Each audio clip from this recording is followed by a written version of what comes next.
السلام علیکم ورحمۃ اللہ وبرکاتہ۔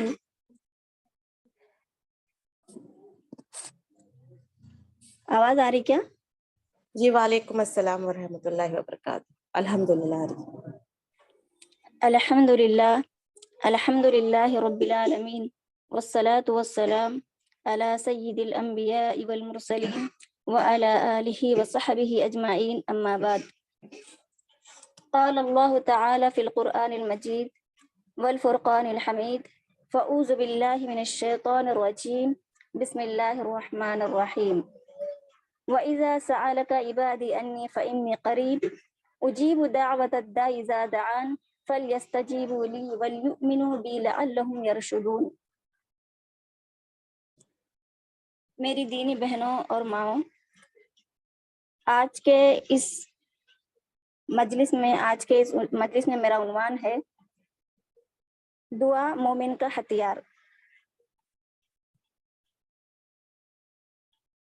اللہ تعالیٰ قرآن مجید میں فرماتا ہے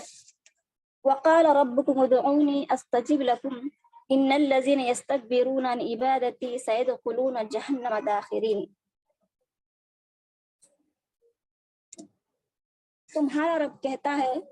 ادعونی استجب لکم، تم مجھ سے دعا کرو،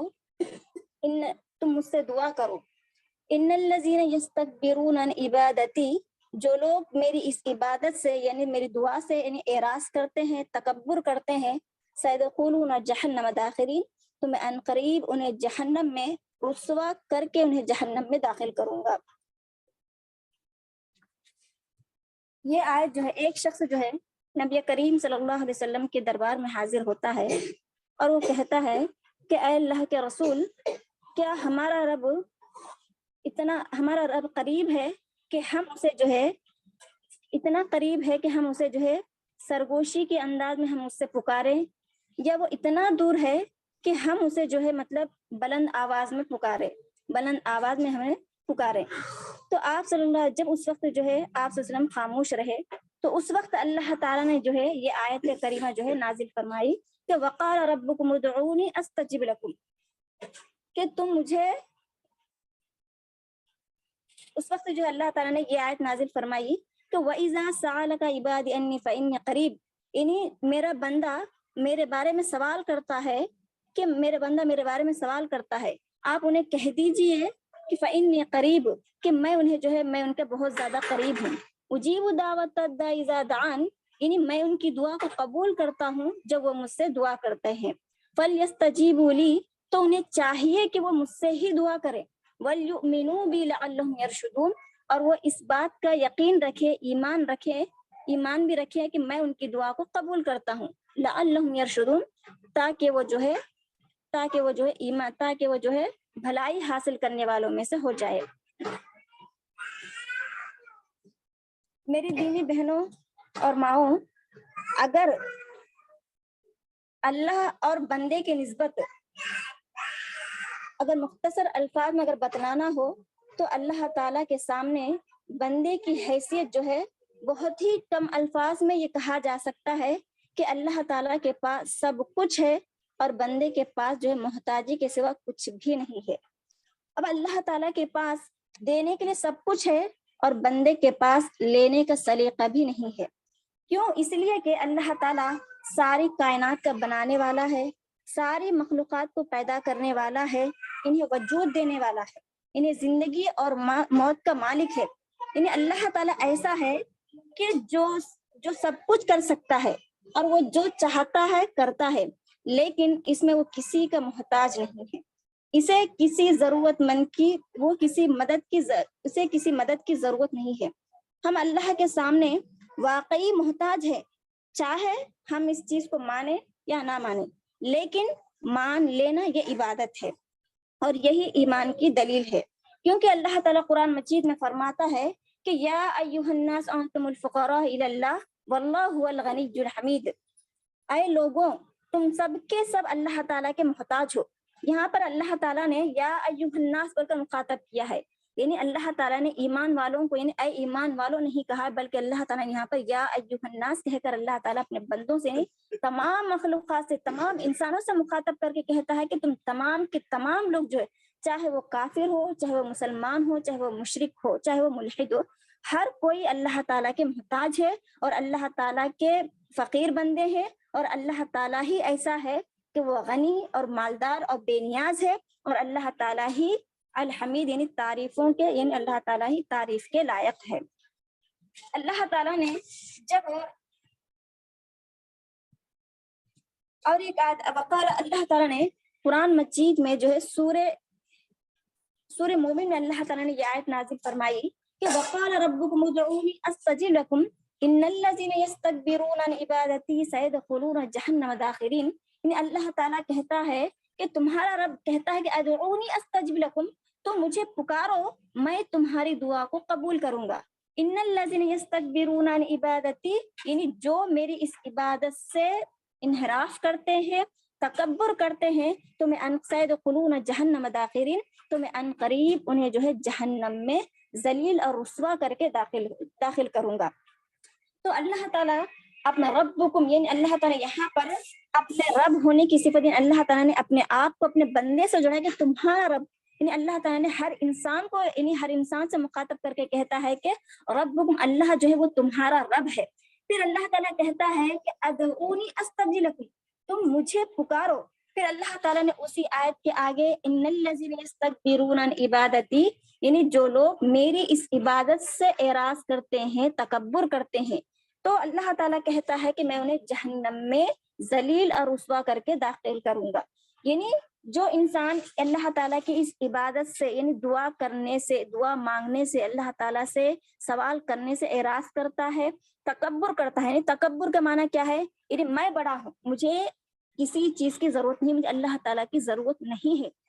یہ تکبر ہے۔ یعنی مجھے دعا کی ضرورت نہیں ہے، مجھے اللہ تعالیٰ سے مانگنے کی ضرورت نہیں ہے۔ یعنی جو انسان اللہ تعالیٰ سے دعا نہیں کرتا، اللہ تعالیٰ سے مانگتا نہیں ہے، تو اللہ تعالیٰ یعنی اسی کے بارے میں اللہ تعالیٰ کہتا ہے کہ وہ اپنے آپ یعنی وہ تکبر کرتا ہے، وہ یہ سمجھتا ہے کہ اللہ تعالیٰ سے اسے مانگنے کی ضرورت نہیں ہے۔ تو جو انسان دنیا میں تکبر کر کے اللہ تعالیٰ سے نہیں مانگتا ہے، تو اللہ تعالیٰ کہتا ہے کہ اللہ تعالیٰ قیامت کے دن جس طرح اس نے اپنے آپ کو دنیا میں بڑا کر کے دکھلایا، یعنی تکبر کر کے دکھلایا کہ میں نے اللہ تعالیٰ سے مجھے اللہ کی ضرورت نہیں ہے، تو اللہ تعالیٰ قیامت کے دن اسے جو ہے جہنم میں داخل تو کرے گا، لیکن ساتھ میں اسے اللہ تعالیٰ چھوٹا بنا کر، حقیر بنا کر، لوگوں کے سامنے ذلیل اور رسوا کر کے اللہ تعالیٰ کیا کرے گا؟ اسے جہنم میں داخل کرے گا۔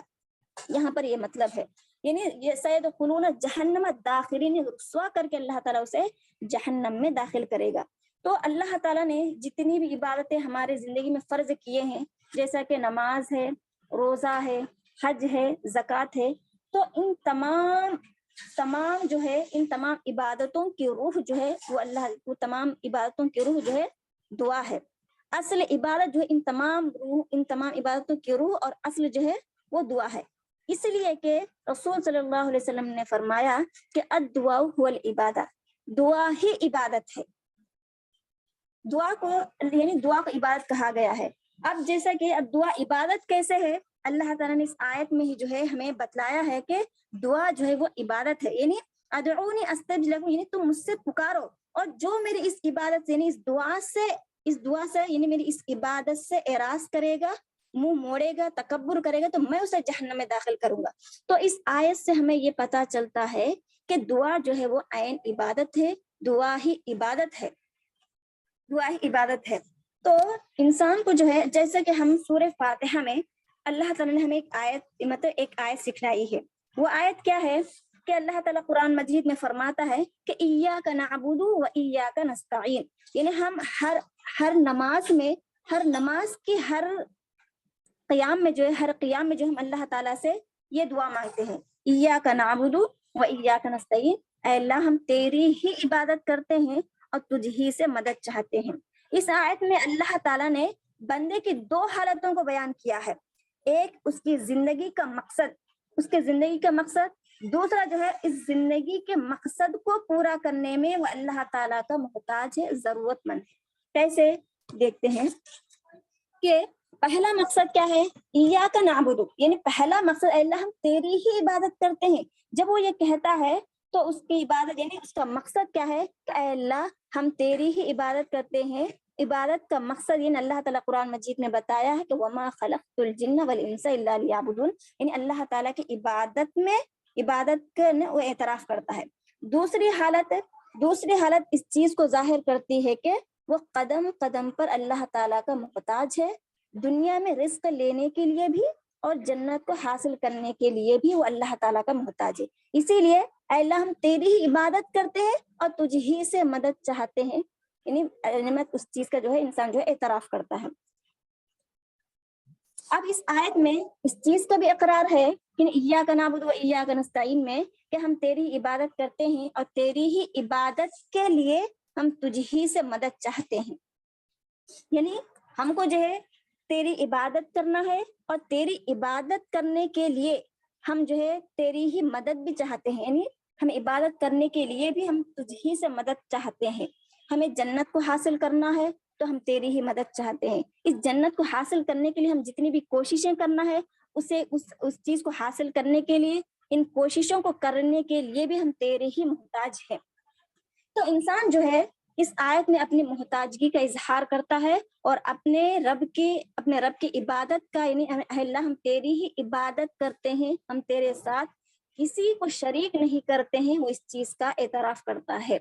لیکن لوگ جو ہے جب اس آیت کو پڑھتے ہیں ہر نماز میں، لیکن جو اس مفہوم پر جو ہے غور نہیں کرتے کہ اللہ تعالیٰ نے جو ہے یہاں پر اللہ تعالیٰ نے خاص بتلا دیا ہے کہ جو عبادت ہے ہر طرح کی عبادت، دعا ہی کیوں نہ ہو، دعا بھی جو ہے وہ خالص میرے لیے ہی ہونا چاہیے. میں اتنا قریب ہوں کہ جیسے تمہارا گمان ہوتا ہے میں تمہارے گمان کے مطابق جو ہے میں اتنا ہی قریب ہوتا ہوں. میں تمہارے یعنی جب انسان آنسو بہاتا ہے اور اللہ تعالیٰ سے دعا کرتا ہے، اللہ تعالیٰ اس وقت بھی جو اس کے آنسوؤں کے ساتھ ہوتا ہے. جب وہ دعا کرتا ہے تو اس دعا کے ساتھ بھی اللہ تعالیٰ ہوتا ہے. جب وہ گڑ گڑا ہو رہا ہوتا ہے تو اللہ تعالیٰ اس وقت بھی اس کے ساتھ ہوتا ہے. جب وہ رکوع کرتا ہے یہ وہ اللہ تعالیٰ کو، تو رکوع میں بھی اللہ تعالیٰ اس کے ساتھ ہوتا ہے. سجدہ کرتا ہے تو سجدے کی حالت میں بھی جو ہے اللہ تعالیٰ اس کے ساتھ ہوتا ہے. اللہ تعالیٰ انسان کی یقین کے ساتھ جو ہے اللہ تعالیٰ اس کے قریب ہوتا ہے.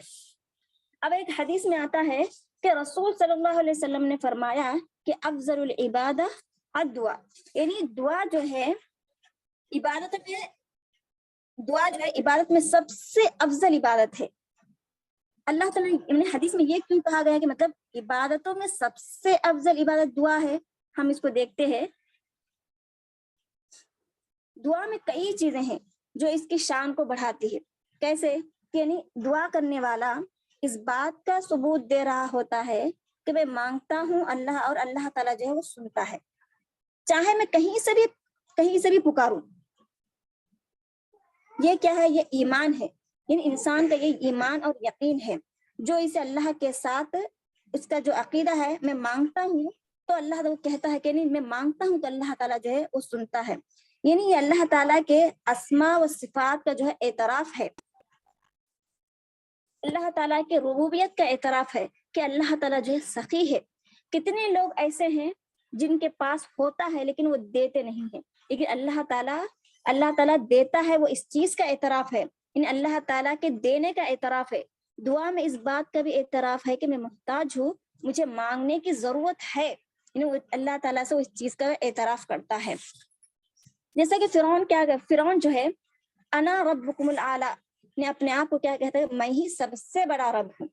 قارون کیا کہتا تھا؟ قارون جب اس کے پاس بہت سارا خزانہ جمع ہوا تو وہ کہتا تھا کہ مجھے جو کچھ بھی ملا ہے وہ میرے علم کی بنا پر ہے. لیکن جب انسان دعا کرتا ہے تو اس میں جو ہے اللہ تعالیٰ کی ربوبیت کا اعتراف ہوتا ہے کہ نہیں، اللہ تعالیٰ میرا رب ہے. اللہ تعالیٰ کی جتنی بھی اسماء و صفات ہے اس چیز کا اعتراف ہے کہ نہیں، جتنے بھی اچھے نام ہیں وہ اللہ تعالیٰ کے ہی ہے، جتنی بھی خوبیاں ہیں، جتنی بھی بڑائیاں ہیں وہ اللہ تعالیٰ کی ہی ہے. پھر اسی طرح انسان اس چیز میں اعتراف کرتا ہے کہ میں محتاج ہوں، ضرورت مند ہوں، مجھے مانگنے کی ضرورت ہے، اور دینے والا بھی اللہ تعالیٰ ہی ہے.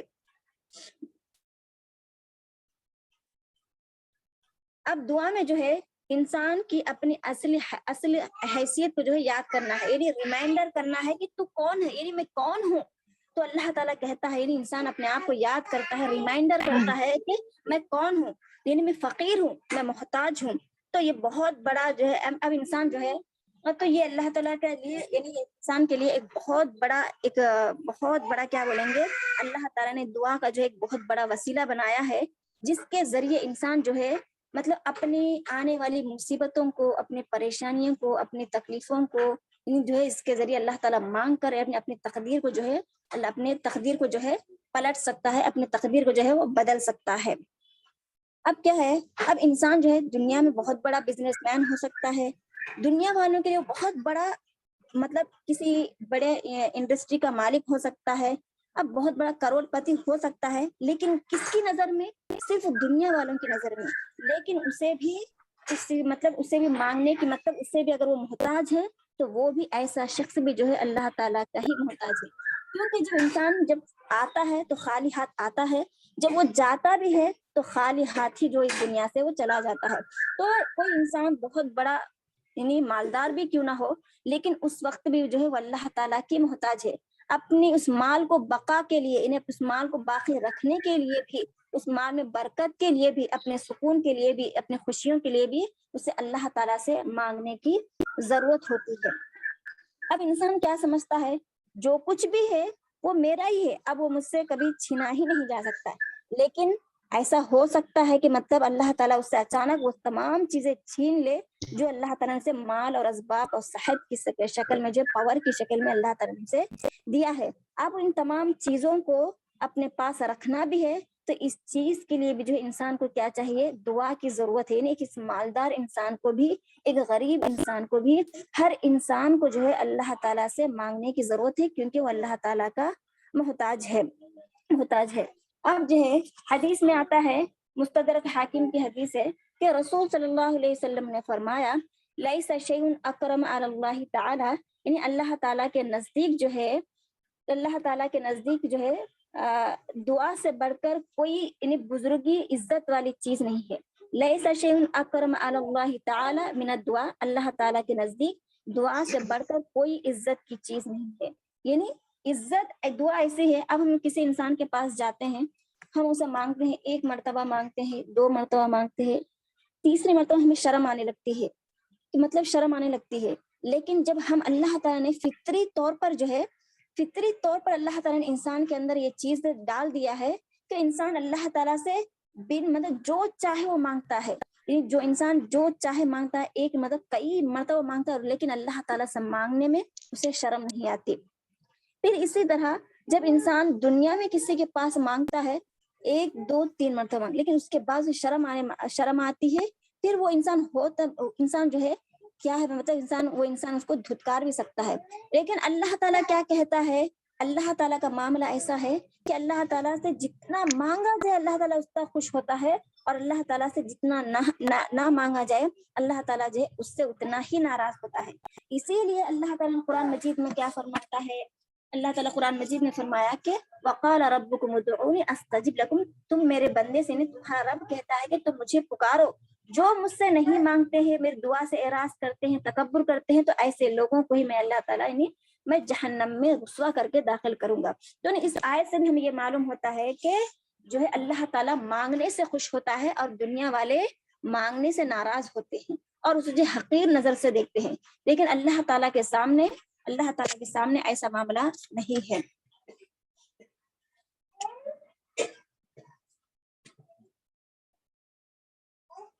اب جو ہے اللہ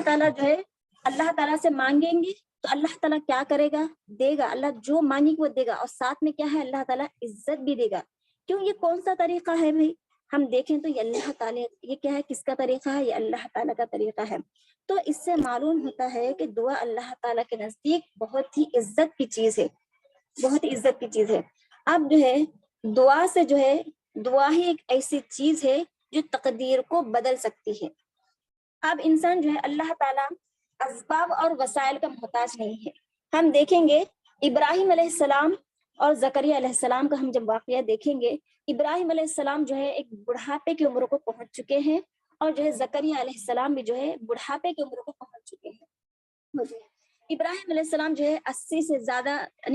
زیادہ ان کی عمر ہو چکی ہے، اور ان کی بیوی بھی جو ہے مطلب 70-80 سال کی عمر کو پہنچ چکی ہے، لیکن اب ان کے جو ہے وہ بڑھاپے کو عمر کو پہنچ چکی ہے. یہ دنیاوی اسباب میں سے ایک سبب ہے کہ انہیں اولاد نہیں ہو سکتی. پھر اور ایک سبب کیا ہے کہ ان کی بیوی جو ہے ابراہیم علیہ السلام کی جو بیوی تھی وہ بانجھ تھی. یعنی دنیا کے اسباب میں سے تمام اسباب ان کے لیے ختم ہو چکے تھے اولاد ہونے کے لیے. لیکن جب تمام اسباب ختم ہونے کے باوجود ابراہیم علیہ السلام نے جو ہے اپنے رب سے دعا کی کہ ربی حبلی من الصالحین، اے اللہ تو مجھے نیک اولاد عطا فرما. تو اللہ تعالیٰ نے جو ہے انہیں دنیاوی اسباب پہ ختم ہونے کے باوجود، ان کی بڑھاپے کے باوجود، ان کی بیوی کے بڑھاپے کے باوجود، اور جو ہے سائنس ان کے اور کیا ہے ان کے بیوی کے بانجھ پن کے باوجود بھی اللہ تعالیٰ نے انہیں ابراہیم علیہ السلام کو جو ہے بڑھاپے میں جو ہے اولاد عطا فرمایا. اسی طرح زکریا علیہ السلام کا جو ہے آپ واقعہ دیکھیں گے سورہ مریم آپ پڑھ کر دیکھیں گے شروع میں ہی. تو اذ نادى ربه انی مسنی، ابراہیم زکریا علیہ السلام نے جو ہے اللہ تعالیٰ سے جو ہے اولاد کے لیے بڑھاپے میں جو ہے اللہ تعالیٰ سے جو ہے دعا کرتے ہیں جبکہ ان کے پاس جو دنیاوی اسباب تمام ختم ہو چکے تھے. لیکن زکریا علیہ السلام نے اس وقت بھی جو ہے اللہ تعالیٰ سے جو ہے دعا کرتے ہیں اولاد کے لیے. جبکہ ان کی اولاد زکریا علیہ السلام کی بیوی کے متعلق آتا ہے کہ ان کے جو بیوی تھی وہ بانجھ پن کو بانجھ تھی، اولاد ہونے کا چانس بالکل بھی نہیں تھا. لیکن زکریا علیہ السلام کو جو ہے اللہ تعالیٰ نے بڑھاپے میں جو ہے اللہ تعالیٰ نے انہیں اولاد عطا فرمائی. کس دعا کی بنسبت؟ زکریا علیہ السلام نے جو ہے اللہ تعالیٰ سے مانگنے کے لیے اسباب کو نہیں دیکھا. ابراہیم علیہ السلام نے جو ہے دعا مانگنے کے لیے اللہ تعالیٰ سے اسباب کو نہیں دیکھا، بلکہ اللہ تعالیٰ پر جو ان کا یقین ایسا تھا کہ اللہ تعالیٰ کے لیے جو ہے ہمارے لیے جو ہے اللہ تعالیٰ کے لیے جو ہے ممکن اور ناممکن کوئی ایسی چیز نہیں ہے. ممکن اور ناممکن تو اللہ تعالیٰ انسانوں کے لیے ہے، اللہ تعالیٰ کے لیے ممکن اور ناممکن جیسی کوئی چیز نہیں ہے. تو زکریا علیہ السلام اور ابراہیم علیہ السلام نے جو ہے اس وقت دعا کی جب وہ بڑھاپے کو پہنچ چکے تھے. ابراہیم علیہ السلام کی دعا جو ہمیں قرآن مجید میں ملتی ہے وہ کیا ہے؟ ربی حبلی من الصالحین. زکریا علیہ السلام کی جو دعا ہمیں ملتی ہے قرآن میں وہ ہے ربی لا تذرنی فردا وانت خیر الوارثین، اے اللہ تو مجھے ایک ایسے وارث عطا فرما نیک جو مجھے میرے بعد جو ہے وہ وارث بنے. زکریا علیہ السلام نے اللہ تعالیٰ سے جب دعا مانگی تو زکریا علیہ السلام نے اولاد کے لیے اولاد میں جو انہوں نے بیٹے کا ذکر کیا کہ ربی حبلی یعنی ربی لا تذرنی فردا وانت خیر الوارثین، یعنی اللہ تم مجھے اکیلا مت چھوڑنا، تو مجھے ایک بہترین وارث عطا فرما. تو اللہ تعالیٰ نے ان کی دعا قبول فرمائی اور اس کی بدولت اللہ تعالیٰ نے زکریا علیہ السلام کو جو ہے یحییٰ علیہ السلام جو ہے بشارت میں اللہ تعالیٰ نے بشارت کے طور پر انہیں بتلا دیا کہ تمہارا بیٹا جو ہے وہ اللہ تعالیٰ تمہیں زکریا علیہ السلام یعنی یحییٰ علیہ السلام جو ہے تمہارا بیٹا ہوگا جن کا نام یحییٰ ہوگا. تو اس سے معلوم ہوتا ہے کہ مطلب جو ہے تقدیر جو ہے وہ دعا کو مطلب تقدیر جو ہے آنے والی دعا تقدیر کو بھی بدل سکتی ہے دعا. اب یہ کس کا فیصلہ تھا کہ بڑھاپے میں جو ہے اولاد نہ ہونا؟ یہ اللہ تعالیٰ کا ہی فیصلہ تھا کہ بڑھاپے میں اولاد کا نہ ہونا بھی اللہ تعالیٰ کا فیصلہ تھا. پھر اللہ تعالیٰ سے دعا کی، پھر اللہ تعالیٰ نے بغیر اسباب کے جو ہے انہیں اولاد عطا فرمائی. حدیث میں آتا ہے کہ رسول صلی اللہ علیہ وسلم نے فرمایا کہ حسنوا اموالکم بالزکات، تم اپنے مالوں کی جو ہے حفاظت کرو زکات کے ذریعے. داؤ مرضاکم بالصدقہ، اور تم اپنے مریضوں کے لیے مرضاکم، اللہ تعالیٰ کہتا ہے کہ مرضا یعنی رسول صلی اللہ علیہ وسلم فرماتے ہیں کہ تم داؤ مرضاکم، مریض کی جمع ہے مرضاکم، تم اپنے مریضوں کی دوا کرو بالصدقہ، صدقے کے ذریعے، اور صدقے کے وعد یعنی اور تم دعا کرو اور دعا ہی جو ہے تمہاری بلاؤں کو ٹال سکتی ہے. یعنی دعائیں جو ہے یہ تقدیر کو یعنی آنے والی مصیبتوں کو بلاؤں کو ٹالنے یعنی دعاؤں کو ٹالنے کا جو ذریعہ ہے وہ کیا ہے؟ دعا ہے.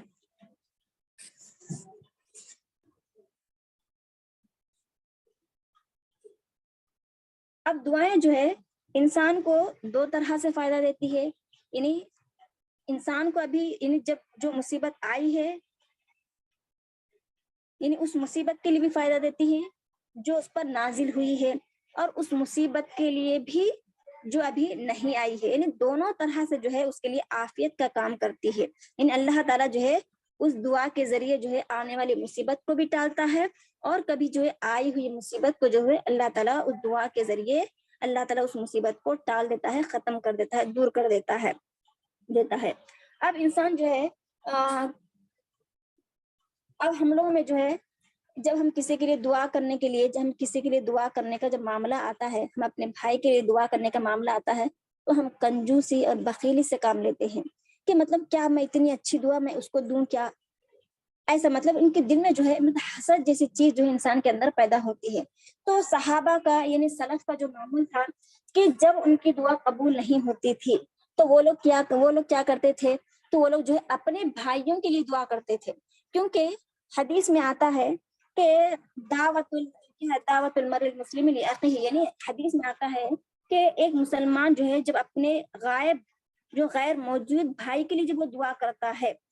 تو اللہ تعالیٰ جو ہے ضرور اس کی دعا کو قبول کرتا ہے، اور کیا ہے اللہ تعالیٰ جو ہے اس کے لیے جو دعا کرنے والا جو شخص ہوتا ہے اس کے سرحانے پر جو ہے ایک فرشتہ مقرر ہوتا ہے، اور جو بھی خیر کی دعا جو اپنے بھائی کے لیے کرتا ہے تو فرشتہ اس کے لیے کہتا ہے کہ آمین وَلَكَ بِمِثْلِهِ، یعنی اللہ تعالیٰ تجھے بھی اسی طرح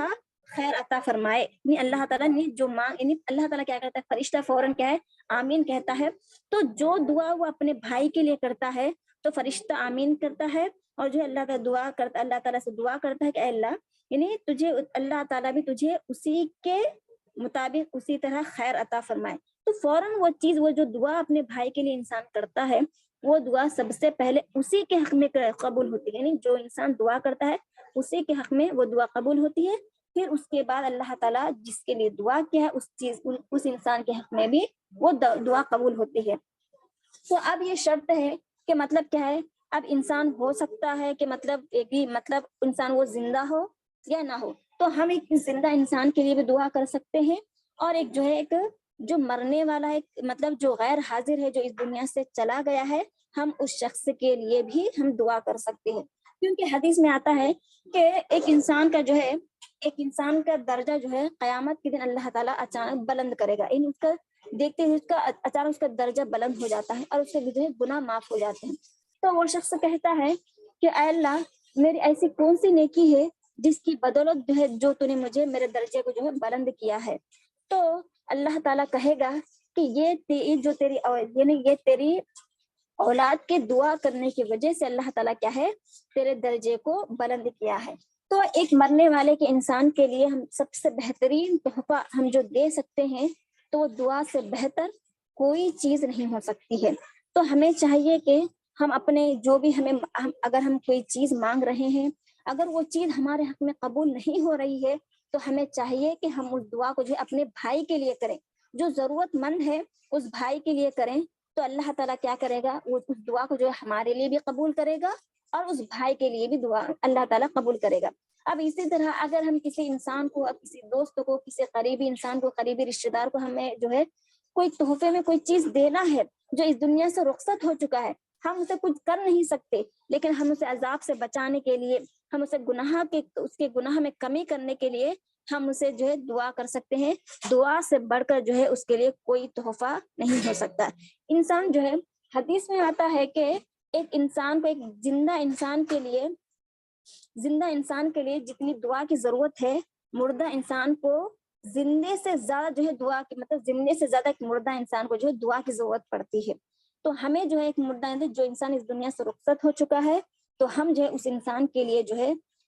دعاؤں کی شکل میں ہم انہیں ہدیہ دے سکتے ہیں اور انہیں جو ہے ہمیں اپنا تحفہ دے سکتے ہیں۔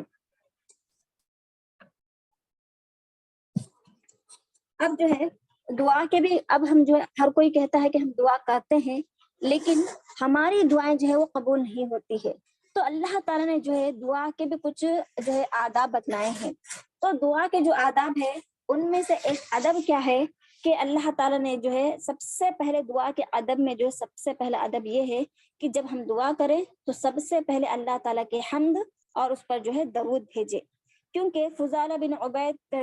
بیان کرتے ہیں کہ ایک روز جو ہے رسول صلی اللہ علیہ وسلم جو ہے مسجد نبوی میں تشریف لائے، ایک شخص آیا، اس نے نماز پڑھی اور دعا کی، اللہم اغفر لی اللہم ارحمنی، اے اللہ تو مجھے بخش دے، تو مجھ پر رحم فرما۔ تو یہ سن کر رسول صلی اللہ علیہ وسلم نے فرمایا اے نمازی تو نے جلدی کی ہے، جب تم نماز پڑھ کر بیٹھو تو اللہ تعالیٰ کے شایان شان حمد بیان کرو، پھر محمد یعنی مجھ پر درود بھیجو، پھر جو ہے تم اپنے لیے دعا کرو۔ پھر اس کے بعد جو ایک اور شخص آیا، اس نے نماز پڑھی، پھر اس نے اللہ تعالیٰ کی حمد بیان کی اور نبی کریم صلی اللہ علیہ وسلم پر درود بھیجا، تو نبی کریم صلی اللہ علیہ وسلم نے فرمایا کہ اے نمازی تو دعا کر، تو جو بھی دعا کرے گا تیری دعا جو ہے وہ قبول ہوگی۔ حافظ امام ابن القیم رحمہ اللہ فرماتے ہیں کہ دعا میں درود پڑھنے کی اہمیت جو ہے نماز میں فاتحہ پڑھنے جیسی ہے، یعنی جس طرح مطلب دعا میں درود کی اہمیت اتنی ہی زیادہ ہے جتنا کہ نماز میں جو ہے فاتحہ کی اہمیت ہے۔ جس طرح کہ ہم نماز میں سورہ فاتحہ نہیں پڑھیں گے تو ہماری نماز قبول نہیں ہوگی، اسی طرح دعا کے لیے بھی جو ہے اہم جو ہے وہ دعا کے لیے درود جو ہے دعا کے لیے اتنا ہی اہم ہے جس طرح سورہ فاتحہ نماز کے لیے اہم ہے۔ پھر اس کے علاوہ اب دوسرے جو آداب میں سے ایک ادب جو ہے اللہ تعالیٰ کی حمد بیان کرنا ہے، پھر نبی کریم صلی اللہ علیہ وسلم پر درود بھیجنا ہے۔ پھر اور ایک عمل جو ہے وہ کیا ہے، اللہ تعالیٰ کے اسم اعظم یعنی اللہ تعالیٰ کے عظیم نام کے ذریعے اللہ تعالیٰ سے جو ہے وہ سوال کرنا ہے۔ ایک آدمی کو آپ صلی اللہ علیہ وسلم نے جو ہے ان الفاظ میں دعا کرتے ہوئے دیکھا کہ اللہم انی اسألک بأنی اشہد انک انت اللہ الذی لا الہ الا انت الاحد الصمد الذی لم یلد ولم یولد ولم یکن لہ کفوا احد، یعنی اے اللہ اللہم انی اسألک، اے اللہ میں تجھ سے سوال کرتا ہوں، وانی بأنی اشہد انک، اور میں گواہی دیتا ہوں، انک انت اللہ، کہ تو ہی اللہ ہے جس کے سوا کوئی معبود نہیں ہے، پھر الاحد الصمد الذی لم یلد ولم یولد ولم یکن لہ کفوا احد، یعنی اس طرح پوری دعا ہے۔ تو رسول صلی اللہ علیہ وسلم نے جو ہے جب اس طرح ایک شخص کو ان الفاظ میں دعا کرتے ہوئے سنا تو رسول صلی اللہ علیہ وسلم نے فرمایا تم نے اللہ تعالیٰ سے ایسے نام سے سوال کیا ہے کہ جب اللہ تعالیٰ سے جب اسے اس کے نام سے سوال کیا جائے تو وہ عطا کرتا ہے، اس کے نام کے ذریعے جب دعا کی جائے تو اللہ تعالیٰ اس کی دعا کو قبول فرماتا ہے۔ تو اب جو ہے اللہ قرآن مجید میں ایک آیت آتی ہے کہ قل ادعوا اللہ عبدوا الرحمن، یعنی قل ادعوا اللہ عبدوا الرحمن، اور وللہ الاسماء الحسنى، یعنی اللہ تعالیٰ سے تم دعا کرو، یعنی اللہ تعالیٰ سے آپ کہہ دیجئے کہ تم اللہ تعالیٰ کو اللہ کر کے پکارو یا اللہ تعالیٰ کو رحمان کر کے پکارو۔ تو اللہ تعالیٰ کا جو ہے سب سے عظیم اللہ تعالیٰ کے جو 99 نام ہے، اللہ تعالیٰ کے 99 ناموں میں سے سب سے عظیم نام جو ہے اللہ تعالیٰ کا وہ اللہ ہے۔ اللہ جو ہے اللہ تعالیٰ کا سب سے عظیم نام ہے۔ تو قرآن مجید میں اللہ تعالیٰ نے یعنی اللہ کے بدل کو اللہ تعالیٰ نے قرآن مجید میں اس طرح ذکر کیا ہے کہ قل ادعوا اللہ عبدوا الرحمن، یعنی وللہ الاسماء الحسنى، جتنے بھی اچھے نام ہیں وہ تمام کے تمام جو ہے وہ اللہ تعالیٰ کے لیے ہے۔ اس لیے تم اللہ تعالیٰ کو ادعوا اللہ، یعنی تم اللہ تعالیٰ کو اللہ کر کے پکارو، ادعوا الرحمن، یا تم اللہ تعالیٰ کو رحمان کر کے پکارو، یعنی اللہ تعالیٰ نے پہلے یعنی اللہ کا ذکر، اللہ کا نام یعنی اللہ تعالیٰ کا ذکر کیا ہے، پھر اس کے بعد اللہ تعالیٰ نے اپنے نام رحمان کا ذکر کیا ہے، یعنی رحمان جو ہے اللہ تعالیٰ کے نام کا بدل ہے۔ تو انسان کو چاہیے کہ جب ہم اللہ تعالیٰ سے دعا کریں تو سب سے پہلے اللہ تعالیٰ کے اللہ تعالیٰ کے اسم اعظم کے ذریعے، اللہ تعالیٰ کے اسماء و صفات کے ذریعے ہم اللہ تعالیٰ کو وسیلہ دے کر پکارے کہ اللہ تو رحمان ہے، تو رحیم ہے، یعنی اللہ تعالیٰ کے ناموں کا وسیلہ دے کر ہم اللہ تعالیٰ کے حمد بیان کر کے جو ہے ہم اللہ تعالیٰ کے وسیلہ دے کر ہم اللہ تعالیٰ سے سب سے پہلے دعا کریں۔ تب اللہ تعالیٰ کے یعنی احادیث میں جو ہے بہت سی دعائیں آتی ہے کہ بہت سی دعائیں آتی ہے، ان میں سے ایک دعا کیا ہے، ابھی جو میں نے ایک دعا پڑھی ہے، وہ دعا جو ہے ان کے دعا کے قبولیت کے لیے جو دعائیں ہیں ان میں سے ایک دعا یہ ہے کہ اللہم انی اسألک بانی اشہد انک انت اللہ الذی لا الہ الا انت الاحد الصمد الذی لم یلد ولم یولد ولم یکن لہ کفوا احد۔ پھر دعا کے قبولیت کے لیے جو اسم اعظم ہے ان میں سے ایک دوسرا اسم اعظم کیا ہے، وَإِلَٰهُكُمْ إِلَٰهٌ وَاحِدٌ لَا إِلَٰهَ إِلَّا هُوَ الرَّحْمَٰنُ الرَّحِيمُ۔ پھر اسی طرح احادیث میں آتا ہے کہ رسول صلی اللہ علیہ وسلم نے فرمایا کہ جو بھی شخص جو ہے یونس علیہ السلام کی جو دعا ہے لا الہ الا انت سبحانک انی کنت من الظالمین، تو اس کے بعد جو ہے اللہ تعالیٰ اس دعا کے پڑھنے کے بعد جو بھی انسان جو ہے مطلب جو بھی مانگے گا تو اللہ تعالیٰ جو ہے اس کی دعا کو جو ہے قبول فرمائے گا۔ تو انسان کو چاہیے کہ جب بھی ہم اللہ تعالیٰ سے دعا کریں تو سب سے پہلے اللہ تعالیٰ کی حمد بیان کرے، تو اس میں جو اللہ تعالیٰ کے حمد میں اللہ تعالیٰ کے عظیم ناموں کے ذریعے ہم اللہ تعالیٰ سے سوال کریں۔ اب جتنے بھی اللہ تعالیٰ کہتا ہے کہ وَلِلَّهِ الْأَسْمَاءُ الْحُسْنَى، جتنے بھی اچھے نام ہیں وہ تمام کے تمام جو ہے وہ اللہ تعالیٰ کے ہی لیے ہیں۔ تو اللہ تعالیٰ نے سب سے عظیم نام، اللہ تعالیٰ کے عظیم نام، اللہ تعالیٰ جتنے بھی اسماء و صفات ہے، جتنے بھی نام ہے، ان میں سے سب سے عظیم نام اللہ تعالیٰ کا اللہ ہے۔ تو ہم اللہ تعالیٰ کے عظیم نام اللہ تعالیٰ کے ذریعے مطلب دعا کریں۔ پھر دوسری دعا وَإِلَٰهُكُمْ إِلَٰهٌ وَاحِدٌ لَا إِلَٰهَ إِلَّا هُوَ الرَّحْمَٰنُ الرَّحِيمُ، یہ سورہ بقرہ کی 163 آیت ہے۔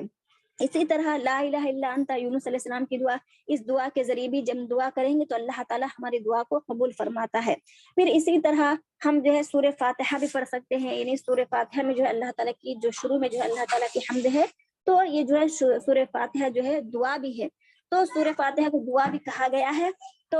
جو انسان مطلب جو ہے سورہ فاتحہ مطلب شروع میں جو ہے سورہ فاتحہ بھی پڑھ سکتا ہے۔ پھر اسی طرح اگر کوئی انسان جو ہے پھر اگر کسی کو مطلب یہ دعائیں یاد نہ ہو، یہ تمام سورت مطلب وَإِلَٰهُ إِلَٰهٌ وَاحِدٌ یہ دعا یاد نہ ہو، یا جو ہے اللہم انی اسألک بانی اشہدک یہ دعا یاد نہ ہو، تو ایسا بھی کر سکتے ہیں۔ سب سے چھوٹی دعا جو سب سے چھوٹی سورہ جو ہے قل هو اللہ احد اللہ الصمد لم یلد ولم یولد ولم یکن له کفوا احد، یعنی ان اللہ تعالیٰ کی جب حمد بیان کرنا ہو تو یہ سورہ پڑھ کر بھی نبی کریم صلی اللہ علیہ وسلم پر درود پڑھ کر پھر ہم اپنی دعا کو کر سکتے ہیں۔ یہ جو ہے دعا کے آداب میں سے ایک دوسرا ادب ہے۔ پھر تیسرا ادب جو ہے کیا ہے، انسان کو جب دعا کرتا ہو تو اس کے قبولیت کا یقین ہو، کیونکہ رسول صلی اللہ علیہ وسلم نے فرمایا تم اللہ سے قبولیت کا یقین رکھتے ہوئے تم دعا کرو۔ ایسا نہیں کہ مطلب ہم دعا کر رہے ہیں روز کے معمول کے مطابق ہم دعا کر رہے ہیں چاہے قبول ہوتی کہ نہیں، بلکہ آپ یہ یقین رکھنا چاہیے کہ ہم اللہ تعالیٰ سے مانگ رہے ہیں تو اللہ تعالیٰ ہماری دعاؤں کو سننے والا ہے، دیکھنے والا ہے، تو اللہ تعالیٰ ہماری دعاؤں کو قبول فرمائے گا۔ پھر اسی طرح انسان جب دعا کرے تو اس کی دعا میں جو ہے اس کو دعا کو جو ہے وہ تین بار کر کے دعا کرنا چاہیے، یعنی جب بھی انسان دعا کرے تو انسان تین بار دعا کرنا چاہیے۔ تین بار دعا کرنا یہ مستحب عمل ہے، اس سے جو ہے انسان سے دعا کرنے والے کے حرص اور تمنا جو ہے وہ ظاہر ہوتی ہے، کہ مطلب وہ انسان محتاجی کا اظہار ہوتا ہے کہ نہیں اس چیز کے لیے جب وہ تین مرتبہ دعا کرتا ہے کسی چیز کو، تو اس سے جو ہے وہ اپنی محتاجی اپنی ضرورت مندی کو جو ہے اللہ تعالیٰ کے سامنے وہ اعتراف کر رہا ہوتا ہے۔ اسی لیے جب بھی ہم اللہ تعالیٰ سے دعا کریں تو ہم جو ہے اگر کوئی دعا جو بہت ہی خاص ہے ہمارے لیے تو ہم اس دعا کو ضرور جو ہے 3 مرتبہ جو ہے اس دعا کو جو ہے تین بار جو ہے اس کے بارے میں دعا کرے۔ رسول صلی اللہ علیہ وسلم نے فرمایا کہ جو شخص جو ہے 3 بار جنت کا سوال کرتا ہے تو اللہ جنت کہتی ہے کہ اے اللہ تو اسے جنت میں داخل کر دے۔ اسی طرح جو انسان جہنم سے 3 بار جو ہے پناہ طلب کرتا ہے تو جہنم کہتی ہے کہ اے اللہ تو اسے آگ سے بچا لے، یعنی 3 مرتبہ دعا کرنا مستحب عمل ہے اور دعا کی قبولیت کے اسباب میں سے ایک بہترین سبب ہے، یعنی دعا کی قبولیت کے اسباب میں سے ایک سبب ہے۔ یہ دعا کے آداب بھی ہے اور دعا کی قبولیت کے جو اسباب ہے وہ بھی دعا کی قبولیت کے اسباب میں سے ایک بہترین سبب ہے کہ مطلب جو ہے انسان جو ہے دعا کو 3 بار کر کے دعا کرنا ہے۔ اسی طرح دعا کے لیے جو ہاتھ اٹھا کر دعا کرنا ہے، یعنی دعا کرتے وقت جو ہاتھ کو اٹھانا ہے، دعا کرتے وقت ہاتھ اٹھانا یہ رسول صلی اللہ علیہ وسلم سے یعنی ثابت ہے، صحابہ کرام سے بھی ثابت ہے، اور پوری امت کے جو سلف کے تمام لوگوں سے جو ہے یہ عمل جو ہے ثابت ہے، کیونکہ رسول صلی اللہ علیہ وسلم نے فرمایا کہ ان ربکم حی کریم یستحیی من عبدہ اذا رفع یدیہ ان یردہما صفرا، یعنی جب اللہ تعالیٰ رسول صلی اللہ علیہ وسلم فرماتے ہیں کہ تمہارا جب بے شک تمہارا رب جو ہے بہت زیادہ شرمانے والا اور سخاوت کرنے والا ہے، یعنی سخاوت کرنے والا اور حیا کرنے والا ہے، جب بندہ اللہ تعالیٰ کے حضور اللہ تعالیٰ کے دربار میں ہاتھ اٹھا کر جب وہ دعا کرتا ہے تو اللہ تعالیٰ کو شرم آتی ہے، حیا آتی ہے کہ اللہ تعالیٰ ان کے ہاتھوں کو جو ہے وہ خالی لوٹائے۔ تو انسان کو جو ہے قبولیت کے جو اسباب میں ہے، قبولیت کے جو اسباب اور آداب میں سے ایک ادب کیا ہے کہ جب بھی ہم دعا کریں تو اللہ تعالیٰ سے جو ہے ہم دعا کرتے وقت جو ہے ہم اپنی دعا میں جو ہے اپنے ہاتھوں کو اٹھائے. پھر اسی طرح سجدے کی حالت میں دعا کرنا بھی قبولیت دعا کے اسباب میں سے ایک سبب ہے، کیونکہ سجدے کی حالت میں دعا کرنا قبولیت اسباب میں سے ہے. رسول صلی اللہ علیہ وسلم نے فرمایا انسان اپنے رب کے انتہائی قریب یعنی سب سے زیادہ قریب اس وقت ہوتا ہے جب وہ سجدے کی حالت میں ہوتا ہے. بس اس حالت میں تم جو ہے زیادہ سے زیادہ تم جو ہے اللہ تعالیٰ سے دعا کرو. اب جو ہے سجدے کی حالت میں دعا کرنے سے مراد یہ ہے کہ انسان جو ہے خالص مطلب خاص کر کے مطلب دعا کے لیے سجدہ کرنا نہیں ہے، بلکہ جب انسان جو ہے فرض نماز ادا کر رہا ہوتا ہے یا وہ نفل نماز ادا کر رہا ہوتا ہے یا سنت نماز ادا کر رہا ہوتا ہے تو وہ نمازوں کے سجدے میں جو ہے وہ اللہ تعالیٰ سے دعا کرے. لیکن خاص کر لیکن یہ بات بھی ہے کہ مطلب علماء نے یہ بات بتلایا ہے کہ مطلب فرض نمازوں کا جو سجدہ ہے، فرض نمازوں کے سجدے میں جو ہے ہم جو ان دعاؤں کو کرنا ہے جو قرآن اور حدیث سے ثابت ہے، یعنی عربی میں دعائیں کرنا ہے، جیسے لا الہ الا انت سبحانک انی کنت من الظالمین، ربنا ظلمنا انفسنا، ربنا اصرف عنا عذاب جہنم، یعنی جتنی بھی دعائیں جو قرآن اور حدیث سے ثابت ہے ان دعاؤں کو جو ہے ہم فرض نماز میں ہم فرض نماز کے سجدے میں کر سکتے ہیں. لیکن اردو میں جو ہے اپنی زبان میں جو ہے نہ کرنا بہتر ہے. لیکن جب ہم نفل عبادتیں ادا کرتے ہیں، جب نفل نماز پڑھتے ہیں، سنت نمازیں جب ہم پڑھتے ہیں تو اس وقت جو ہے ہم اپنی حالت میں مطلب اس وقت جب ہم دعا کرتے ہیں اگر ہمیں لمبی دعا کرنا ہے تو دعا کے آداب کو ملحوظ رکھتے ہوئے یعنی جس طرح کے آداب بتلائیں گے، سب سے پہلے ہم جب دعا کریں تو سجدے کی حالت میں دعا کریں تو سب سے پہلے نبی کریم صلی اللہ یعنی اللہ تعالیٰ کی حمد بیان کرے، پھر نبی کریم صلی اللہ علیہ وسلم پر درود بھیجے، پھر اپنے لیے دعا کرے. تو اس وقت جو ہے انسان جو ہے اپنے لیے دعا کر جب اپنے لیے دعا کرے تو اس میں عربی میں بھی دعا کر سکتا ہے جو قرآن اور حدیث سے ثابت ہے. اس کے علاوہ اپنی زبان میں بھی وہ جو ہے دعا کر سکتا ہے.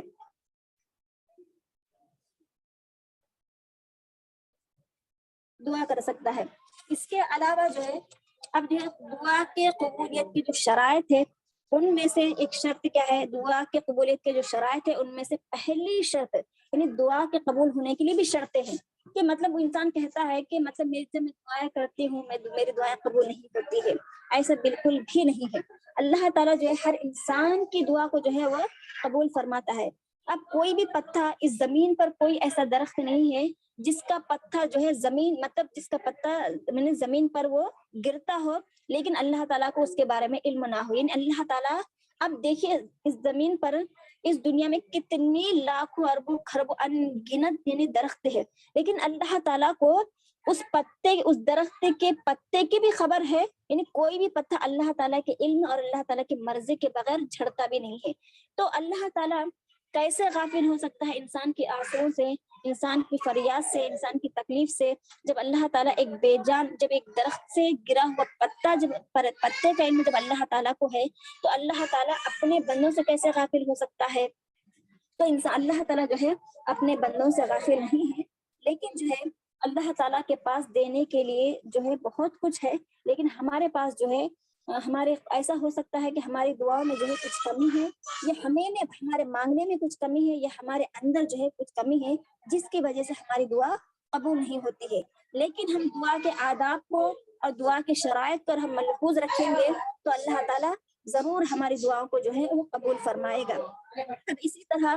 دعا کی قبولیت کے اسباب میں سے ایک سبب کیا ہے؟ دعا کے قبولیت کے اسباب میں سے ایک سبب جو ہے بہت سے مطلب انسان کو جو ہے جب اللہ تعالیٰ سے دعا کرے تو انسان جو ہے اپنی گناہ کا، اپنی کوتاہی کا جو ہے، اپنی غلطی کا، اپنے گناہ کا جو ہے اعتراف کرے اللہ تعالیٰ کے سامنے. تو یہ اعتراف کرنا دعا کے قبولیت کے اسباب میں سے ایک بہترین سبب ہے. اب جیسے دیکھیے حضرت ابوبکر صدیق رضی اللہ عنہ جب رسول صلی اللہ علیہ وسلم سے نماز میں پڑھنے کے لیے جب انہوں نے دعا سکھلانے کی درخواست کی تو آپ صلی اللہ علیہ وسلم نے انہیں جو ہے یہ دعا بتلائی، یعنی یہ دعا انہیں آپ صلی اللہ علیہ وسلم نے حضرت ابوبکر کو سکھلائی. وہ دعا کیا ہے؟ ہم جو ہے تشہد یعنی درود شریف کے بعد تشہد میں جو ہے آخری تشہد درود شریف کے بعد جو ہے درود ابراہیمی کے بعد ہم اس دعا کو پڑھتے ہیں. کیا ہے؟ اللہم انی ظلمت نفسی ظلما کثیرا ولا یغفر الذنوب الا انت فاغفر لی مغفرۃ من عندک۔ پھر اسی طرح اور ایک دعا جو ہے ابراہیم علیہ السلام نے جو ہے جب انہوں نے ابراہیم علیہ السلام نے جب دعا کی تو انہوں نے بھی جو ہے اپنے غلطی کا، اپنے گناہ کا جو ہے انہوں نے اس میں اعتراف کیا ہے، اپنی غلطی کو جو ہے اپنی طرف نسبت کر کے انہوں نے دعا کی کہ والذی اطمع ان یغفر لی خطیئتی یوم الدین، اے اللہ یعنی جس میں توقع رکھتا ہوں، اے رب یعنی میں توقع رکھتا ہوں کہ قیامت کے دن جو ہے تو میرے گناہوں کو جو ہے معاف کر دے گا۔ یعنی انہوں نے گناہ کو اپنی طرف نسبت کیا ہے، اپنے سے جوڑ لیا ہے کہ اے اللہ میں امید کرتا ہوں کہ میں گنہگار ہوں اور تو میرے گناہوں کو جو ہے قیامت کے دن اپنے رحمت سے جو ہے تو معاف کرے گا۔ پھر اسی طرح یونس علیہ السلام نے جب اللہ تعالیٰ کو جب پکارا تو انہوں نے اس دعا میں جو ہے اپنی غلطی کا اعتراف کیا۔ کیا دعا کی انہوں نے؟ لا الہ الا انت سبحانک انی کنت من الظالمین، اے اللہ تو پاک ہے، میں ہی گنہگاروں میں سے ہوں۔ پھر اسی طرح ہم دیکھیں گے جب موسیٰ علیہ السلام نے جو ہے ایک انسان کو جب جو ہے ایک موسیٰ مارا تو جو اسی وقت جو ہے فوت ہوگا، جبکہ وہ شخص جو ہے غلطی پر نہیں تھا۔ اب ان سے بھی غلطی ہو گئی تھی، انجانے میں جب ان سے غلطی ہو گئی، جب انہیں اپنے غلطی کا احساس ہوا فوراً کہ اللہ مطلب میں نے ایسے شخص کو مار دیا ہے جو گنہگار نہیں ہے، تو جو موسیٰ علیہ السلام کے ایک غصے سے جو ہے وہ انسان جو ہے اسی وقت جو ہے جان کھو دیتا ہے، نہیں وہ اس دنیا سے چلا جاتا ہے۔ اس وقت موسیٰ علیہ السلام نے یہ دعا کی تھی کہ ربی انی ظلمت نفسی فاغفر لی، اے اللہ تو مجھے بخش دے، تو میں نے اپنے جان پر جو ہے اپنے اوپر جو ہے ظلم کیا ہے، تو مجھے بخش دے۔ تو موسیٰ علیہ السلام نے بھی اپنی دعا میں پہلے اپنے غلطی کا اعتراف کیا، پھر اس کے بعد موسیٰ علیہ السلام جو ہے کہتے ہیں کہ اے اللہ تو مجھے معاف کر دے، میں اپنے غلطی کا اعتراف کرتا ہوں۔ اس طرح کئی سی دعا ہے، جیسے آدم علیہ السلام نے بھی جو ہے اپنے جو ہے آدم علیہ السلام نے بھی جب اللہ تعالیٰ نے جو ہے ان کی غلطی کے سبب جب اللہ تعالیٰ نے جنت سے نکال کر جب دنیا میں بھیجا تو انہوں نے جو ہے کیا اللہ تعالیٰ نے کس مطلب کیا دعا مانگی انہوں نے، تو انہوں نے اس وقت بھی جو انہوں نے اپنے گناہ کا اعتراف کیا کہ ربنا ظلمنا انفسنا وان لم تغفر لنا وترحمنا لنكونن من الخاسرین، یعنی انہوں نے اپنے اس دعا میں جو ہے اپنی غلطی کا، اپنے گناہ کا جو ہے انہوں نے اعتراف کیا ہے۔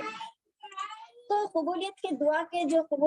جو اسباب ہیں، قبولیت دعا کے جو آداب ہے، ان میں سے ایک سبب اور ایک ادب کیا ہے کہ ہم اپنے غلطی کو جو ہے ہم اپنے غلطیوں کا اعتراف اللہ تعالیٰ کے سامنے کریں کہ اللہ میں گنہگار ہوں، یعنی ہر انسان گنہگار ہے، مطلب گنہگار ہے، تو اپنے اس گناہ کو جو ہے اللہ تعالیٰ کے سامنے اعتراف کرے۔ پھر اسی طرح قبولیت دعا کے کچھ شرائط ہے کہ مطلب دعا کیوں قبول نہیں ہوتی ہے، ہمیں دعا مانگنا ہے تو کس طرح مانگنا ہے۔ تو دعا کے قبولیت کے جو شرائط ہے ان میں سے ایک شرط یہ ہے کہ جب ہم دعا کریں تو خالص اللہ تعالیٰ کے لیے، خلوص نیت کے ساتھ ہم اللہ تعالیٰ سے دعا کریں۔ خالص نیت کا ہونا، نیت کا خالص ہونا، پاک ہونا، صحیح ہونا بہت ضروری ہے، کیونکہ اللہ تعالیٰ قرآن مجید میں فرماتا ہے کہ وَمَا أُمِرُوا إِلَّا لِيَعْبُدُوا اللَّهَ مُخْلِصِينَ لَهُ الدِّينَ، یعنی انہیں اس بات کا حکم دیا گیا ہے کہ وہ اللہ تعالیٰ کی عبادت کرے، ان کے اپنے دین کو خالص کرتے ہوئے اور یک طرفہ ہو کر۔ اب دعا کیا ہے؟ دعا عبادت ہے، تو ہم جو ہے اپنے اس دعا کو، ہم نے اس عبادت کو جو ہے اللہ تعالیٰ کے ساتھ خالص کرتے ہوئے جو ہے ہم اللہ تعالیٰ سے اخلاص نیت کے ساتھ ہمیں دعا مانگنا بہت ضروری ہے، بہت ضروری ہے۔ اسی طرح دوسری شرط کیا ہے؟ حضور قلب، یعنی قلب کو، یعنی اپنے دل و دماغ کو حاضر رکھتے ہوئے جو ہے وہ دعا کرنا ہے، کیونکہ رسول صلی اللہ علیہ وسلم نے فرمایا کہ اللہ تعالیٰ جو ہے غافل اور لاپرواہ دل کی دعا کو جو ہے قبول نہیں کرتا۔ اب کوئی انسان دعا کر رہا ہے ربنا ظلمنا انفسنا لا الہ الا انت، یعنی رٹی رٹی دعائیں جو کچھ اسے یاد ہے اور وہ دعائیں کرتے چلا جا رہا ہے، اب جو ہے انسان کو جو ہے دل نہیں کر رہا ہے ہاتھ اٹھایا اور دعا کر رہا ہے، ایسا نہیں ہے، بلکہ جب آپ دعا کریں تو اللہ تعالیٰ سے یقین کے ساتھ، قبولیت کا یقین رکھتے ہوئے، اپنے دل کو، اپنے دماغ کو جو ہے حاضر رکھتے ہوئے جو ہے ہم اللہ تعالیٰ سے دعا مانگے، کیونکہ اللہ تعالیٰ نے، رسول صلی اللہ علیہ وسلم نے فرمایا جو انسان غافل طریقے سے لاپرواہ پر اللہ تعالیٰ سے دعا کرتا ہے تو اللہ تعالیٰ ایسے شخص کی دعا کو قبول نہیں کرتا۔ تو دعا کی قبولیت کی جو شرائط ہے ان میں سے شرط یہ ہے کہ اپنے دل اور دماغ کو حاضر رکھتے ہوئے اور اللہ تعالیٰ پر یقین کرتے ہوئے جو ہے ہمیں اللہ تعالیٰ سے دعا کرنا ہے۔ اسی طرح دعا کی قبولیت کے لیے اہم ترین شرط کیا ہے؟ اور ایک شرط عقل حلال، یعنی رزق کا حلال ہونا بہت زیادہ ضروری ہے، کیونکہ دعا کی قبولیت کے اہم ترین شرطوں میں سے رزق حلال ہے۔ صحیح مسلم کی ایک روایت میں ہے کہ ابو ہریرہ بیان کرتے ہیں کہ رسول صلی اللہ علیہ وسلم نے فرمایا، ایک شخص جو ہے دور دراز سے سفر کر کے آتا ہے۔ اب ایک انسان جو ہے جو سفر کر کے آتا ہے، سفر کیا ہوا ہوتا ہے، اس کی حالت کیسی رہتی ہے، کتنا تھکا ماندہ کیسا رہتا ہے، بہت عاجزی سے جو وہ انسان جب بہت زیادہ تھکا ہوا ہو، بہت تکلیف میں ہو، تو وہ جو ہے انسان جو ہے بہت خلوص کے ساتھ دعا کرتا ہے، بہت خلوص کے ساتھ، کیونکہ وہ بہت تھکا ہوا اور بہت ہی پریشان حال ہوتا ہے، کیونکہ اس کا گھر نہیں ہے کہ اسے آرام کیا جائے۔ تو اسی کے مطلب ایک حدیث صحیح مسلم میں جو ہے حدیث ایک ہے کہ رسول صلی اللہ علیہ وسلم نے ایک شخص سے فرماتے ہیں کہ ایک شخص جو ہے دور دراز سے سفر کر کے آتا ہے، اس کے بال بکھرے ہوئے ہیں اور گرد آلود ہے، آسمان کی طرف ہاتھ پھیلا ہوئے بڑی عاجزی کے ساتھ دعا کرتا ہے کہ یا ربی اے میرے رب، اے میرے رب۔ تو حالانکہ رسول صلی اللہ علیہ وسلم فرماتے ہیں کہ حالانکہ اس کا کھانا حرام ہے، اس کا پینا بھی حرام ہے، اس کا لباس حرام ہے، اور اس کی پرورش ہی حرام طریقے سے ہوئی ہے، تو ایسے شخص کی دعا کیسے قبول ہوگی؟ تو اس سے معلوم ہوا کہ انسان کے لیے رزق حلال جو ہے بہت ہی اس کے دعا کے قبول ہونے کے لیے بہت ہی ضروری ہے۔ اب جس انسان کی دعا قبول نہ ہو رہی ہو تو وہ شخص کیا کرے؟ اب ایک طریقہ میں آپ کو بتلاتی ہوں کہ ایک حدیث جو ہے انس بن مالک جو ہے اس کے راوی ہیں، وہ کہتے ہیں کہ جب نبی کریم صلی اللہ علیہ وسلم کے پاس جب یہ آیت تلاوت کی گئی، کیا ہے یا ایھا الناس مما فی الارض حلالا طیبا، یعنی اے لوگوں تم جو ہے زمین میں سے ان چیزوں کو کھاؤ جو تمہارے لیے حلال اور پاکیزہ ہے، یعنی ان چیزوں کو کھاؤ جو تمہارے لیے حلال اور پاکیزہ ہے۔ جب یہ آیت جو ہے نبی کریم صلی اللہ علیہ وسلم کے سامنے تلاوت کی گئی تو سعد بن ابی وقاص جو ہے اس وقت جو وہ کھڑے ہو گئے، مجلس میں سے وہ کھڑے ہوئے اور انہوں نے کہا اے اللہ کے رسول، میرے لیے آپ اللہ تعالیٰ سے دعا کریے کہ میں مستجاب الدعوات ہو جاؤں، یعنی میں جو بھی دعا کروں تو میری دعا قبول ہو جائے، یعنی میں دعا قبول، یعنی میری کوئی دعا جو ہے دربار الہی سے وہ رد نہ ہو، جو بھی دعا کروں وہ دعا جو ہے وہ اللہ تعالیٰ قبول کرے، بلکہ اللہ تعالیٰ میری کسی دعا کو جو ہے وہ رد نہ کرے۔ تو آپ صلی اللہ علیہ وسلم نے فرمایا کہ اے سعد بن ابی وقاص، اے سعد، میں تمہارے لیے یہ دعا نہیں کر سکتا، یہ دعا جو ہے میں تمہارے لیے نہیں کر سکتا، تو لیکن میں تمہارے لیے ایک نسخہ بتلاتا ہوں، یعنی ایسا نسخہ جس سے تم جو بھی دعا مانگو گے تو اللہ تعالیٰ جو ہے تمہاری دعا کو جو ہے قبول فرما لے گا۔ تو اس کے بعد آپ صلی اللہ علیہ وسلم نے جو ہے بہت ہی ایک اہم بات جو ہے انہیں بتلائی۔ کیا اہم بات ہے؟ انہوں نے بتائی ہے کہ اے سعد، تم اپنے رزق کو جو ہے پاک کر لو، تم رزق کو جو ہے حرام طریقے سے نہیں، اپنے رزق کو پاک کر لو، یعنی حرام کمائی سے، حرام طریقے سے جو ہے اپنے رزق کو ہی، مطلب کوئی حرام لقمہ اپنے اندر مت جانے دو، اپنے رزق کو حرام سے پاک کر لو کسی بھی۔ تو پھر اس کے بعد جو ہے آپ صلی اللہ علیہ وسلم نے یہ بات بتلائی، پھر اس کے بعد جو ہے آپ صلی اللہ علیہ وسلم نے ایک اور اہم بات بتلائی کہ اس ذات کی قسم جس کے ہاتھ میں محمد کی جان ہے، کہ آدمی جو ہے اپنے پیٹ میں ایک لقمہ حرام جو ہے ڈالتا ہے تو اس کے بدولت اللہ تعالیٰ کیا کرتا ہے، اس سے 40 دن کا عمل جو ہے اس سے قبول نہیں کرتا ہے۔ یعنی ایک انسان اللہ رسول صلی اللہ علیہ وسلم اپنے رب کی قسم کھاتے، یعنی قسم کھاتے ہوئے کہتے ہیں اس ذات کی قسم جس کے ہاتھ میں میری جان ہے کہ انسان اپنے پیٹ میں ایک لقمہ حرام کا ڈالتا ہے تو اللہ تعالیٰ اس کی وجہ سے ایک لقمہ حرام کی وجہ سے اللہ تعالیٰ اس کے 40 دن کا عمل جو ہے قبول نہیں کرتا ہے۔ اب جس بندے کا گوشت ہی حرام سے اور سود سے پلا بڑا ہو تو وہ اس کے لیے آگ ہی لائق ہے۔ یعنی آپ صلی اللہ علیہ وسلم نے فرمایا کہ ایسا شخص جس کا گوشت ہی مطلب حرام طریقے سے اور سود سے پلا بڑا ہو تو ایسے شخص کے لیے جہنم ہے، ایسا شخص جہنم میں ہی جائے گا۔ اب انسان جو ہے رسول صلی اللہ علیہ وسلم نے کیا بتلایا ہے، اگر کوئی انسان حرام طریقے سے ایک لقمہ بھی اپنے پیٹ کے اندر ڈالتا ہے تو اللہ تعالیٰ اس عمل کے مطلب اس لقمے حرام کی وجہ سے اللہ تعالیٰ اس کے 40 دن کی عبادت کو، اس 40 دن کے عمل کو قبول نہیں فرماتا ہے۔ اب ہمارے لیے جو آنے والا جو مہینہ ہے، اب وہ رمضان کا مہینہ ہے۔ اب انسان جو ہے یہ کہے کہ میری دعائیں قبول نہیں ہوتی ہے، اب انسان جو ہے اب حلال اور حرام کی تمیز کیے ہوئے وہ جو ہے سحری بھی کرتا ہے، افطار کرتا ہے، اور جو ہے اپنے حرام لباس پہنتا ہے، یا جو چاہے مطلب جو چاہے وہ کرتا ہے، پھر اللہ تعالیٰ اس کے روزوں کو کیسے قبول کرے، اس کی عبادتوں کو کیسے قبول کرے، اس کے ذکر و اذکار کو کیسے اللہ تعالیٰ قبول کر سکتا ہے، اس کے قیام کو اللہ تعالیٰ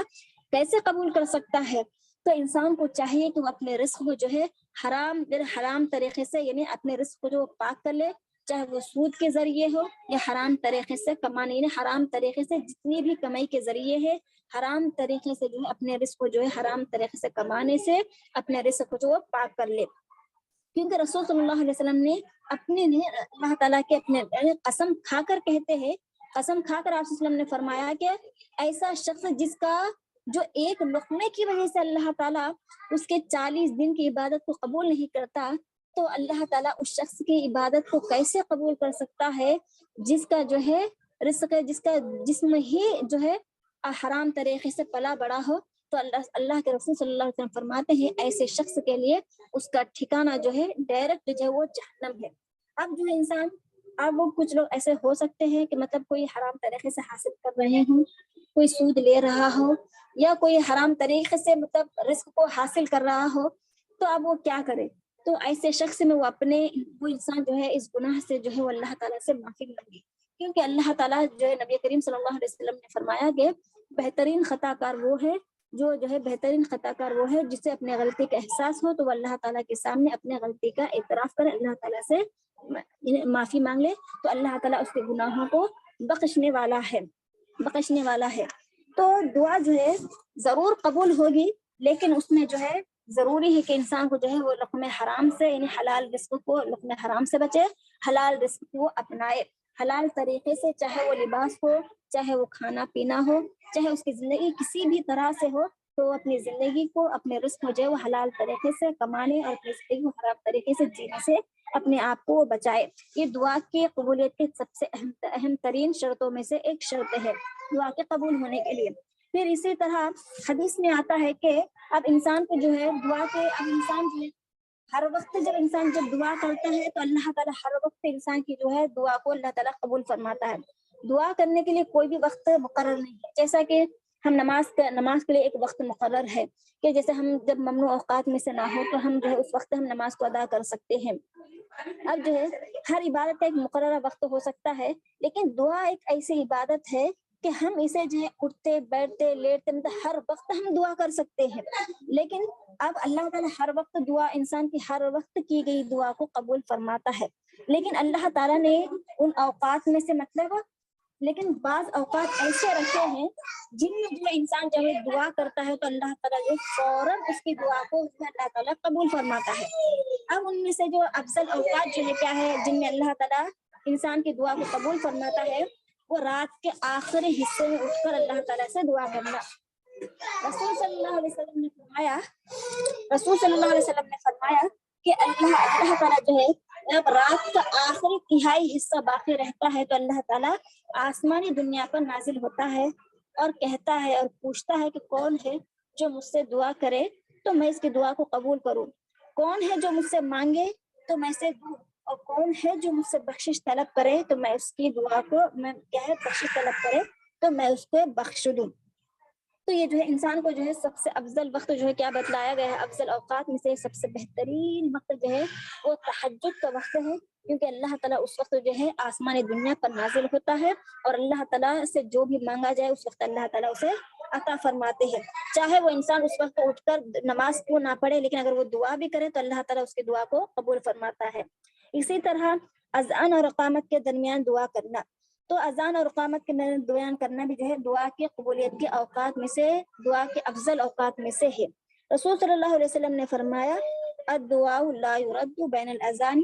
والاقامت فدعوا، یعنی اللہ کے رسول صلی اللہ علیہ وسلم نے فرمایا کہ اذان اور اقامت کے درمیان دعا جو ہے وہ رد نہیں ہوتی، بس اس وقت تم جو ہے دعا کرو۔ اب انسان جو ہے انسان کیا کہتے ہیں کہ اب عورتوں میں یہ سوال اٹھ سکتا ہے کہ اب ہم تو مسجد نہیں جا سکتے ہیں، تو کیا ہم دعا مطلب اذان اور اقامت کے درمیان ہم کیسے کر سکتے ہیں؟ تو ہم جو ہے اذان اور اقامت کا مطلب ہے جب بھی اذان ہو تو اذان کے کچھ وقت کے بعد، مطلب بہت زیادہ لمبا وقت نہ ہو کہ مطلب ہم جو ہے اذان ہو گئی اس کے 1 گھنٹے بعد 1.5 گھنٹے کے بعد وقت نہ رکھتے ہوئے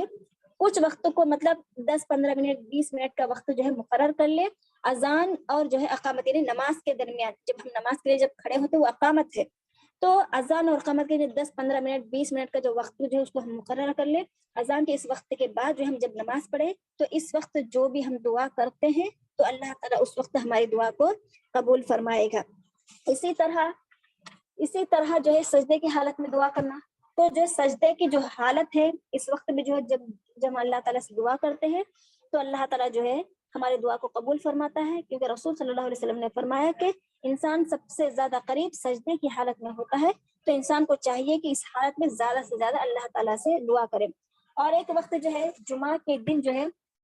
دن اللہ تعالیٰ سے دعا کرنا، جمعہ کے دن میں جو ہے ایک عصر اور مغرب کے درمیان کا جو وقت ہے وہ جو ہے قبولیت کے اوقات میں سے ایک وقت ہے،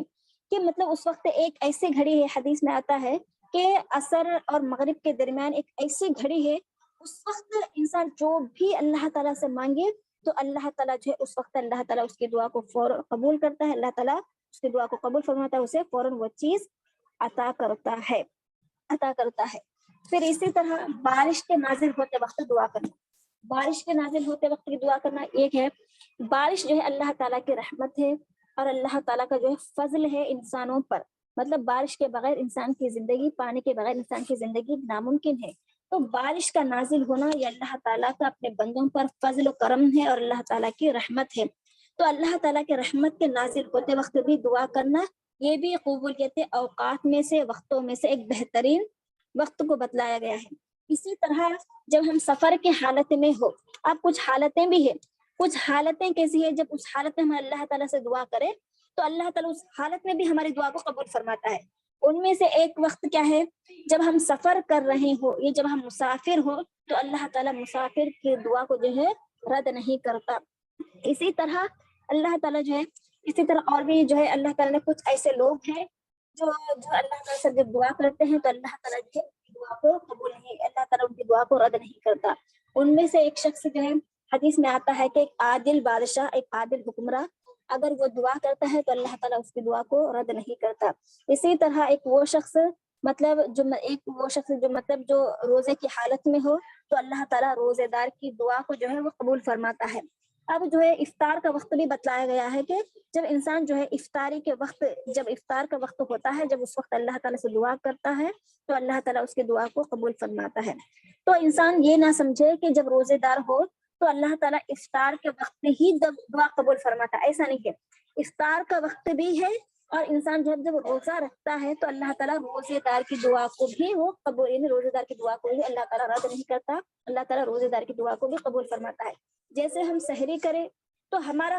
روزہ شروع ہو جاتا ہے، ہم روزے داروں میں شمار ہو جاتے ہیں، تو ہم سحری کے وقت سے لے کر افطار کے وقت تک ہم جو اللہ تعالیٰ سے دعا کر سکتے ہیں۔ یہ جو ہے بہترین اوقات میں سے بھی ہے اور بہترین جو ہے اللہ تعالیٰ بہترین اوقات میں سے بھی ہے، اور اللہ تعالیٰ جن لوگوں کی دعا کو